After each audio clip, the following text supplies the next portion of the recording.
Assalamualaikum. Selamat bertemu kembali dengan Rao Studio. Namanya Nuaiman, satu-satunya sahabat Rasulullah Shallallahu Alaihi Wasallam yang membuat Rasulullah tertawa lebar ketika berbicara dengannya. Rasulullah selalu tertawa lebar di dekat Nuaiman.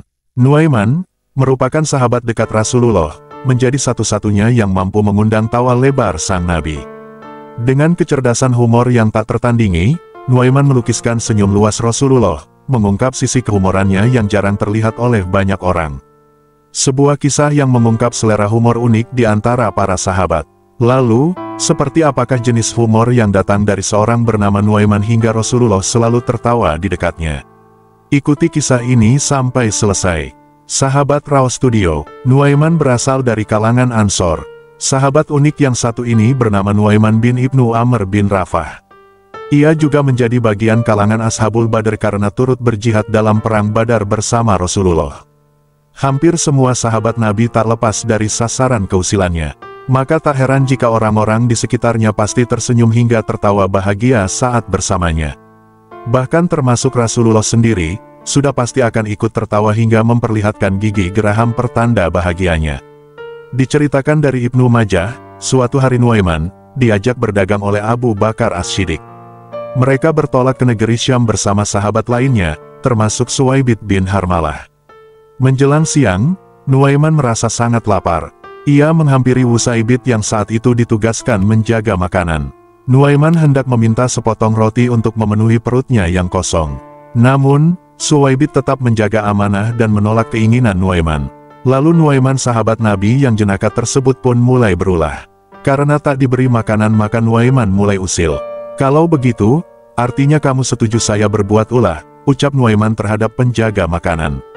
Nuaiman bergegas berjalan ke pasar dan mencari wilayah yang menjual hamba sahaya. Pada zaman Nabi, hamba sahaya banyak dijual untuk dijadikan pekerja. Nuaiman pun berkata pada orang-orang di sana bahwa ia memiliki hamba sahaya yang dijual murah.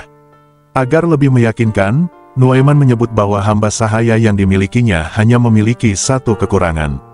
Kekurangan itu adalah jika dia ditanya apakah kamu hamba sahaya yang mau dijual, maka dia akan berteriak bahwa dirinya orang merdeka, bukan hamba sahaya. Penawaran menarik ini membuat orang-orang di pasar tersebut berminat membeli hamba sahaya seperti yang diceritakan Nuaiman sahabat Nabi tersebut. Lalu orang-orang di pasar pun diajak ke tempat sang penjaga makanan yang tadi menolak memberi roti kepadanya. Seraya berkata, "Itulah orangnya budak yang akan saya jual." Tanpa menunggu lama, mereka membayarkan sejumlah uang kepada Nuaiman dan bergegas lalu menangkap Suwaibit si penjaga makanan. Suwaibit sangat terkejut saat tiba-tiba dihampiri banyak orang, terlebih saat mereka menyebut bahwa dirinya adalah hamba sahaya. Lalu dia berteriak sambil berkata, "Saya bukan budak, saya orang merdeka," katanya. Orang-orang tidak peduli karena Nuaiman sudah memberitahu kekurangan budak Nuah di awal tadi jika ia pasti akan berteriak kalau dia bukan hamba sahaya. Luar biasa usilnya Nuaiman. Orang-orang di sana merasa sudah tahu kekurangan Suwaibit tersebut dan menganggapnya berbohong. Selang beberapa waktu, Abu Bakar As-Siddiq kembali dan mencari-cari Suwaibit si penjaga makanan. Dengan santai, Nuaiman melaporkan bahwa Suwaibit si penjaga makanan tersebut sudah ia jual. Abu Bakar terkejut sekaligus heran dengan pengakuan Nuaiman. Abu Bakar pun menghampiri orang-orang di pasar tersebut dan kembali menebus Suwaibit agar kembali padanya. Kejadian lucu ini akhirnya sampai ke telinga Rasulullah. Rasulullah seketika tertawa hingga menunjukkan gigi gerahamnya. Bahkan, menurut beberapa perawi hadis, Rasulullah masih saja menceritakan tingkah Nuaiman tersebut pada para tamunya hingga setahun sejak kejadian. Sahabat Rao Studio, dikisahkan pada satu hari Nuaiman melihat penjual madu yang kepanasan setelah berkeliling berdagang. Akan tetapi madu-madu itu tak ada yang membeli. Nuaiman pun mendekati penjualnya, mengajaknya ke rumah Rasulullah dengan diam-diam. Nuaiman punya niat baik untuk memberi hadiah madu kepada Rasulullah. Si penjual madu pun sangat senang berharap madu jualannya akan segera ada pembelinya. Begitu di depan rumah Rasulullah dia berkata pada penjual madu, "Ini rumahnya, dia pasti akan membeli madumu." Setelah berkata begitu Nuaiman pun bergegas pergi berkata pada penjual madu jika ia masih ada urusan. Ia pun mengetuk rumah Rasulullah dan memberikan madu tersebut untuk beliau. Rasulullah terkejut dan menganggap sang penjual sedang memberikan hadiah madu untuknya. Rasulullah pun membagikan madu-madu itu kepada para sahabatnya yang lain. Melihat sikap Rasulullah ini, sang penjual menjadi bingung.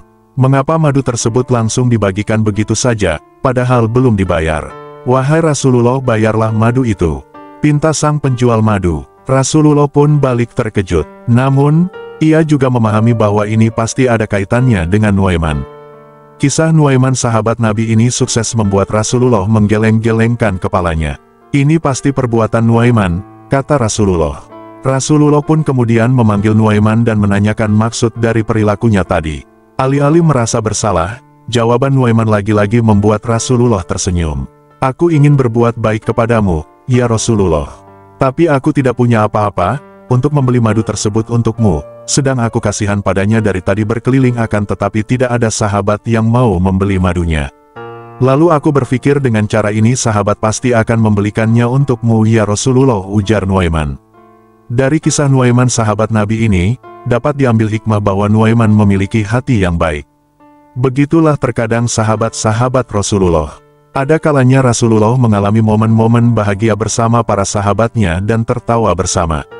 Kisah Nuaiman, sahabat Nabi yang penuh keceriaan tersebut memberikan pelajaran berharga. Meskipun memiliki sifat jahil, Rasulullah memaklumi dan mengajarkan toleransi. Sikap dan perilakunya tidak melanggar ajaran Islam, bahkan Rasulullah melarang para sahabat mencela Nuaiman, mengakui keutamaannya sebagai mujahid sejati. Keceriaan dan kesalahan manusia bisa disertakan dalam perjalanan keimanan tanpa mengurangi nilai di mata Allah Subhanahu wa Ta'ala. Sahabat Nabi yang jenaka itu pun sangat mencintai Allah dan Rasul-Nya, hingga Rasulullah bersabda, "Kalian jangan senang menghujat Nuaiman karena dia cinta kepada Allah dan Rasul-Nya." Semoga kisah tadi dapat memberikan edukasi yang baik bagi kita. Ternyata sahabat Rasulullah seperti Nuaiman bisa memberikan hiburan tersendiri bagi Rasulullah dan sahabat lainnya di saat mereka menghadapi masa-masa sulit dalam menegakkan agama Allah. Semoga bermanfaat.